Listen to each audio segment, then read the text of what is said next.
Hello प्यारे बच्चों, हमारी जो सीरीज चल रही थी पार्ट्स ऑफ स्पीच की, उसमें क्या चल रहा था? हमारा नाउन चल रहा था। देखिए आज की वीडियो में हम उसके फंक्शन करेंगे। क्या करेंगे? फंक्शन। देखिए function and relation of noun, यानी संज्ञा के जो कार्य होते हैं आज हम उनको करेंगे। देखिए किस तरीके से करेंगे, क्या होगा इसमें।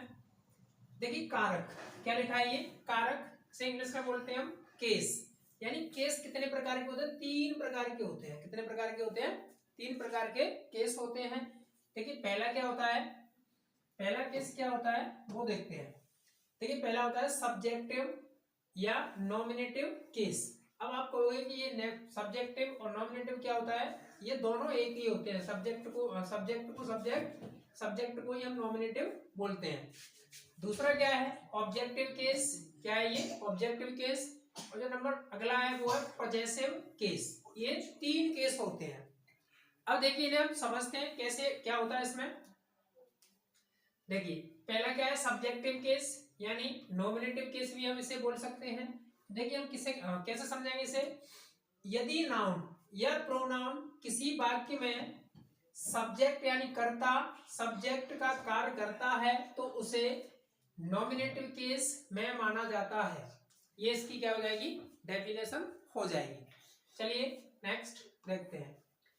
देखिए नेक्स्ट क्या है? सब्जेक्टिव, यानी ये जो वही हेडिंग है। देखिए एग्जांपल क्या है इसमें, एग्जांपल देखते हैं। जैसे मैंने लिखा Hari killed a tiger, Hari killed a tiger.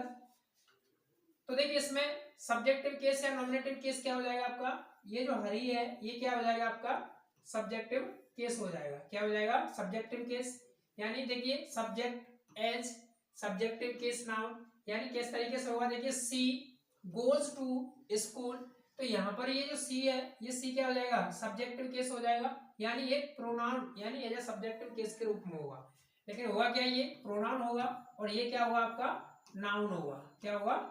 Noun, NOUN। इस तरीके से ये केस होते हैं। चलिए नेक्स्ट देखते हैं। देखिए ऑब्जेक्टिव केस क्या है ये? ऑब्जेक्टिव केस किस तरीके से होगा उसकी डेफिनेशन देखते हैं। देखिए यदि नाउन प्रोनाउन किसी वाक्य में कर्म यानी ऑब्जेक्ट का कार्य करता है तो उसे ऑब्जेक्टिव केस में माना जाता है। इस तरीके से इसकी डेफिनेशन होगी। चलिए एग्जाम्पल से समझते हैं इसे।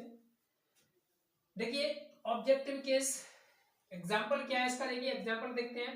देखिए राम राइट्स अ लेटर, तो यहां पर जो अ लेटर शब्द दिया गया है ये क्या हो जाएगा आपका?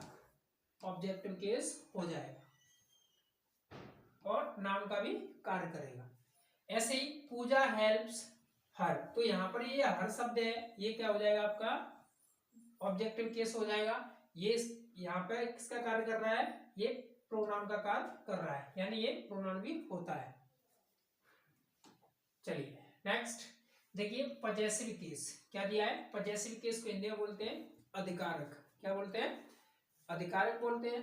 देखिए जब कोई नाउन या प्रोनाउन किसी अन्य नाउन या प्रोनाउन पर अधिकार या स्वामित्व प्रकट करता है तो वह पजेसिव केस माना जाता है। इस तरीके से इसकी डेफिनेशन होगी। किसकी होगी? आपकी पजेसिव केस की होगी। देखिए किस तरीके से। देखिए एग्जांपल्स देखेंगे इसका। क्या एग्जांपल है? एग्जांपल देखेंगे। This is Sita's pen. अब यहां पर देखिए, यहां पर ये जो एपोस्ट्रोफी एस लगा है इसी को हम बोलते हैं पजेसिव। क्या बोलते हैं? पजेसिव बोलते हैं। ये एपोस्ट्रोफी एस है यानी पजेसिव केस हो जाएगा। क्या हो जाएगा? ये पजेसिव केस हो जाएगा। जैसे मैंने बोला आई लव हर बुक, तो यहां पर भी ये क्या हो जाएगा आपका? ये भी पजेसिव केस हो जाएगा, यानी ये पजेसिव में आता है। यानी आप पजेसिव एडजेक्टिव बोल सकते हैं आप इसे। चलिए नेक्स्ट देखते हैं। देखिए नाउन के अन्य प्रयोग, यानी नाउन के किस और अन्य प्रयोग कैसे होंगे वो देखते हैं।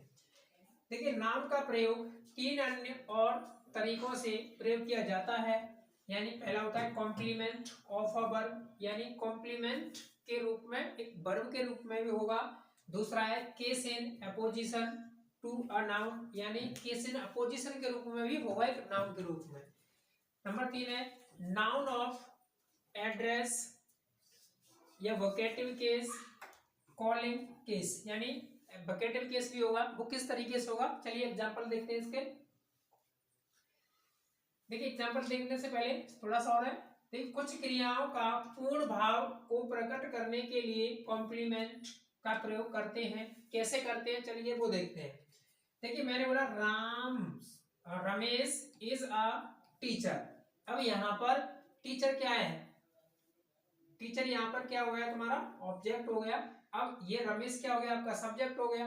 तो इस सब्जेक्ट का ऑब्जेक्ट यही तो है, यानी यहाँ पर रमेश है वही टीचर है। तो टीचर और रमेश दोनों हुए कि नहीं हुए, मतलब दोनों एक ही हैं। तो ये क्या हो जाएगा आपका ऑब्जेक्ट कॉम्प्लीमेंट हो जाएगा और ये आपका सब्जेक्ट हो जाएगा, यानी ये सब्जेक्टिव कॉम्प्लीमेंट हो जाएगा। इसे क्या बोलेंगे आप सुब्जेक्टिव बोलेंगे। ऐसे देखेंगे they made Suresh a captain. अब यहाँ पर देखिए यहाँ पर ये जो सुरेश जो टीचर शब्द है वो क्या आ जाएगा तुम्हारा सब्जेक्टिव कॉम्प्लीमेंट होगा। वो कैसे होगा देखिए, अब ऑब्जेक्ट कैसे होगा, they made Suresh a captain. अब यहाँ पर दे को बनाया गया, मतलब दे तो थर्ड पर्सन हो जाएगा तुम्हारा। अब यहाँ पर ये जो सुरेश है ये भी तो ऑब्जेक्ट है, इस ऑब्जेक्ट के रूप में क्या है कैप्टन है। यहाँ पर कहने का मतलब ये है कि ये जो सुरेश है यही कैप्टन है। सुरेश और कैप्टन एक ही इंसान है, तो ये क्या हो जाएगा आपका ऑब्जेक्ट कॉम्प्लीमेंट बन जाएगा। इस तरीके से होता है और इसमें क्या हो जाएगा सब्जेक्ट कॉम्प्लीमेंट। चलिए नेक्स्ट देखते हैं। देखिए case in apposition to a noun यानी संज्ञा का समानाधिकरण किस तरीके से होगा देखिए समझते हैं। जब एक वाक्य में दो नाउन्स एक ही व्यक्ति के लिए प्रयोग किए गए हों तो दूसरा नाउन पहले नाउन का केस इन अपोजिशन कहलाता है, यानी केस इन अपोजिशन के नाउन से पहले तथा बाद में कॉमा का प्रयोग होता है। आइए एग्जाम्पल से समझते हैं। देखिए एग्जाम्पल से समझेंगे।